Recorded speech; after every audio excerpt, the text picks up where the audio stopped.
And we're fortunate to have with us to talk about religion and health Dr. CPoe, a psychiatrist in Nashville, Tennessee.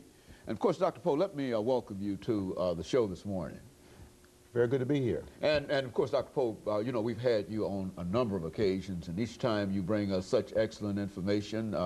We've talked about religion and crime, and we've talked about unforgiveness and suicide among African Americans, and each time you bring us an extraordinary amount of information and a very, very unusual kind of information in terms of where our consciousness might be when we receive such information. And what I'd like to do today is to simply make preparation to receive such information dealing with religion and health. But before we get into that, let's have you to give us some information about your background, your education, so that those who might not have seen the many shows that we've had an opportunity to do with you, so that they'll know from what perspective you're coming from, and so that they will be able to better understand your information. Let's do it from that perspective. I'm a Christian psychiatrist in practice, private practice here in Nashville, Tennessee. I'm also a minister of the gospel, and I'm a former pastor of 2 churches here in Nashville. Presently, I'm an associate minister at 15th Avenue Baptist Church, Dr. William Buchanan, pastor. I'm also involved in forgiveness ministry, and I have a radio program, as a matter of fact, in a local, at WNSG, 1240 AM on Forgiveness Works. At least the title of the program is Forgiveness Works. Very good. And so, Dr. Poe, what you're talking about this morning has to do with the relationship between religion and health.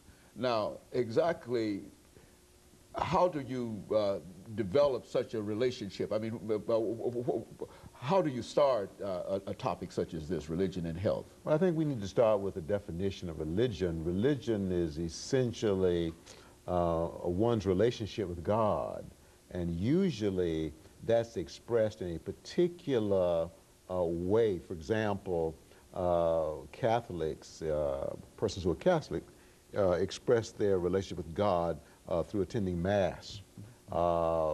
And they follow certain other rituals. Persons who are Baptists follow certain unique rituals unique to the Baptist Church, and so on. So religion is an expression of one's relationship with God as manifested in a certain religious traditional kinds of rituals, in certain rituals. Very good. And but now, when you bring health into this, you're indicating that the religion that you practice will have something to do with your bodily health. Yes. Is that a relation? Is that what we're talking about? Very much so.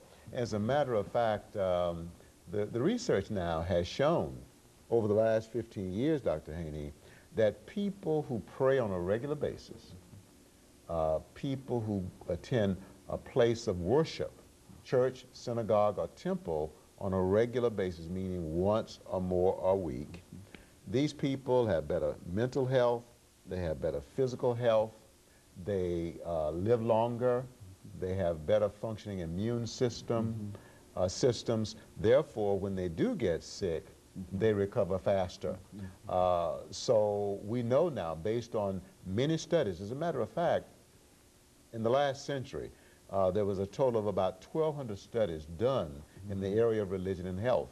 And about 79% of them affirm that religion, people who are religious, have better mental and physical health.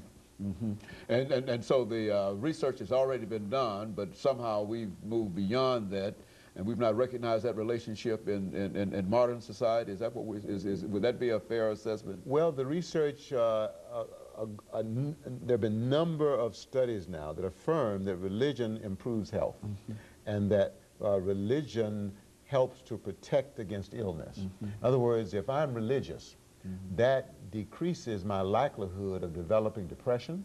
It decreases my likelihood of developing cancer, diabetes, hypertension, heart disease. It extends my lifespan. It improves the quality of my life. We have studies now that show that people who are religious, by and large, report more well-being. They have more positive emotions such as joy and hope and optimism. And these positive emotions have been found to correlate with better mental and physical health. Okay, Dr. Poe, well, what we're going to do, and it seems that we're ready for our first commercial break already, but what we'd like to do is to get the source of this. I mean, certainly religion has all of these positive things that you're saying, but now what are some of the things, some of the sources of all of these positive developments between religion and health? And that's what we want to do when we come back for our second commercial break to talk about the relationship between religion and health. Talking to Dr. CPoe,